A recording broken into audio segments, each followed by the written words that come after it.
Hello Kurnool.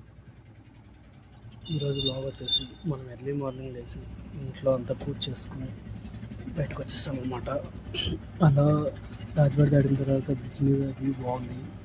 ఇంకా left తిరిగితే ఇప్పుడు అయ్యప్ప స్వామి టెంపుల్కి వచ్చేస్తాం. ఈ గుడి సప్తగిరి నగర్లో ఉన్న అయ్యప్ప స్వామి గుడికి వచ్చేసాం అన్నమాట. ఏంటి అయ్యప్ప స్వామి గుడికి వచ్చాం అనుకుంటున్నారా? ఈరోజు నేను అయ్యప్ప స్వామి మాల వేసుకుంటున్నాను అన్నమాట. సో అందుకే ఈ టెంపుల్ పెద్ద టెంపుల్కి వచ్చాను. ఎక్కువ అంటే చిన్న టెంపుల్ కూడా ఉంది, అబ్దుల్లాపూర్ స్ట్రీట్లో చిన్న టెంపుల్ కూడా ఉంది, బట్ ఎక్కువ ఈ టెంపుల్కి రావడమే అలవాటు నాకు. మాలాధారం టికెట్ తీసుకున్నాము. అంటే ఇప్పుడు అయ్యప్ప స్వామి టెంపుల్ వ్యూ ఎంత బాగుంది. ఇంకా స్వామితో మాల వేయించుకున్నాము. ఒక 20 minutes వెయిట్ చేసామన్నమాట. అయ్యలేరు అనమాట నేను. సో వెయిట్ చేసిన తర్వాత స్వామి మాల వేయించుకున్న తర్వాత, కానీ మాలకు బిఫోర్ ఒకలా ఉంటుంది, మాల వేసిన మడల పడిన వెంటనే ఒక డివోషన్ ఫీల్ వస్తుంది.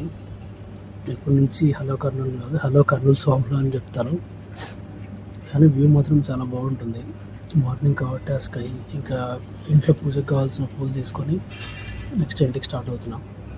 ఇంకా ఇంట్లో కూడా పూజ చేసేస్తాను. ఇంట్లో పూజ అయిన తర్వాత మళ్ళీ నేను బ్యాక్ టు షాప్ అనమాట. నేను మళ్ళీ షాప్కి వెళ్ళిపోవాలి కాబట్టి